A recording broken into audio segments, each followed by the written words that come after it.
Hey, how's it going, everyone? Welcome back to another episode of GTA Online. Did you know? My name is Saints Fan, and today, did you know that the Oppressor Mk2 speed glitch is back?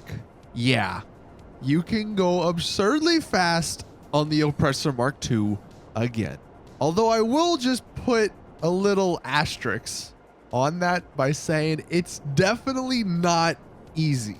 It is going to require you to practice, but once you get the hang of it and once you get good, then you can cross the map in no time. You can outrun missiles easily. You can do whatever you want because you're going like 300 miles an hour. So a quick history on the Oppressor Mk2. About a year ago, there was a glitch that you basically would sort of go up and down in a wave pattern, and the bike would basically glitch out and you would go insanely fast, like 250 plus miles an hour. And obviously people use this to get around the map. People use this to dodge missiles, and it was amazing. But Rockstar patched it. So for the last, 6-7-ish months, we haven't had it. But what you can do is actually go slightly faster than the stock speed. So the stock speed, you can see, I'm gonna go in first person.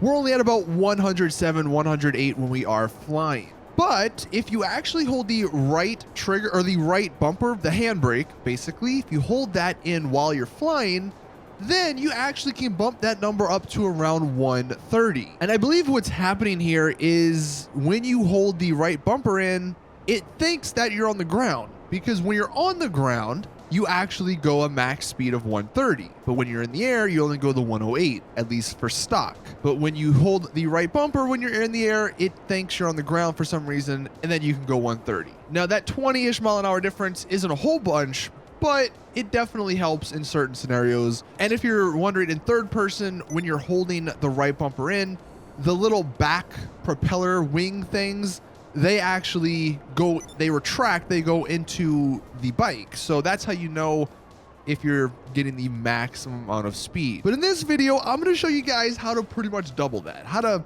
pretty much go the fastest you can go in GTA Online. So I did mention that this glitch requires some practice. It's not as easy as the initial glitch where you just go up and down and you get the speed. This glitch actually requires you to know how to fly upside down, which, if you've never done that, is kind of difficult. I just killed myself right there. Yeah, it's not very easy. Although after about 30-ish minutes of me just doing this, I kind of got the hang of it. So if you do this, maybe for a couple of hours, then I feel like you'll be good enough to be able to use this to fly around the map. So the way that I was just practicing, and I'll show you guys a video in a minute here of what it looks like when you know what you're doing. But the way I was practicing it was just by going into the city and using the tall buildings, just so you're high above the air and you have like nothing really to hit. You're gonna go to the wall and then basically pull back so you go upside down. Now, this is where it gets tricky, because when you're upside down, things are inverted, and especially it makes it even more awkward when you're on the Oppressor Mk2. Things it get a little wonky. But again, after enough practice, enough tries, then you get the hang of it. And you just saw maybe there, you can actually use the boost when you're upside down, which comes into play. But after a little bit of time, a little bit of practice, you should get the hang of it to an extent, and then you can start flying upside down in your Oppressor Mk2. Again, the controls are kind of inverted, so it's just a little weird, but once you get the hang of it, it's not too bad. You can see here, I'm kind of controlling it to an extent. Now, I will let you guys know, I kind of don't know how to just go in a straight line. I can kind of control it like just flying upside down, but I haven't exactly figured out how to just go in a straight line. So I'm gonna have to put in some more practice and try and get that down. But once you can go upside down, then you can actually use the handbrake again, the right bumper, and that will also do something really unique. That basically instantly sort of brings you to the top of the map. It's kind of crazy. It gives you this crazy speed boost almost. But if you're looking to get to the top of the map, or just very high very quickly, then this is probably the fastest way to do so.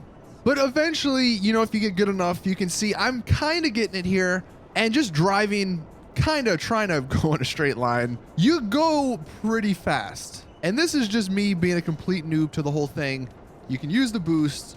You can go pretty quick, and you know, you can go up and down to get more speed depending on what you're exactly trying to do. But that is pretty much the basis. Like I said, it's a lot easier said than actually done. But before I show you guys what it looks like from someone who knows what they're doing, this is what I mean by getting to the top of the map quicker. So I'm just gonna hold the right bumper or the handbrake, like I mentioned, and you kind of just like go super quick to the top of the map. It's kind of crazy. I don't know exactly the physics behind it, but if you're looking to get up high, this is the way. Now, unfortunately, yeah, to get back down, you're gonna have to probably jump off to get down quicker.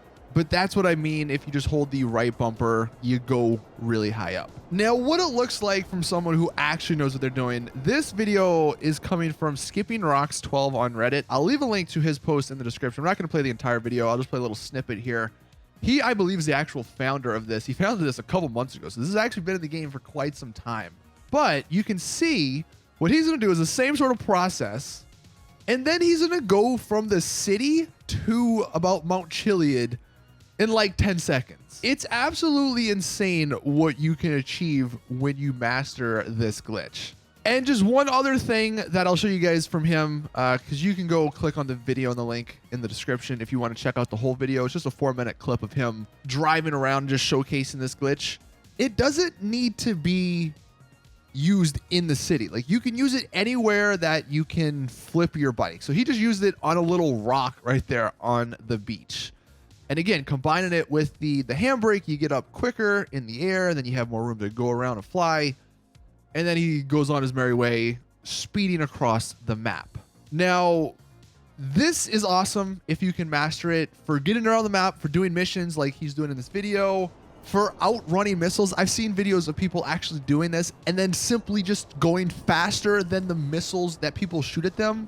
So this is a very, very valuable thing to know in GTA Online. You really can't use this to grief. I mean, I guess you can if you're really, really good, but it's almost so hard to fly upside down and control it that you don't really have much time or energy to even shoot at other people or lock onto other people.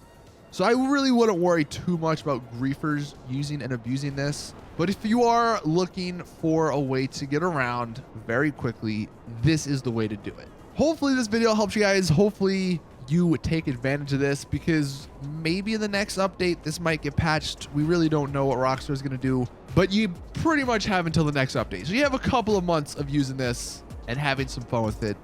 But thank you all for watching. Like I said, check out Skipping Rocks video in the description. That's going to do it for this episode of Did You Know in GTA Online. Hopefully you didn't know about this, because I thought this was really awesome. But thank you all, and as always, I will see you guys in the next one.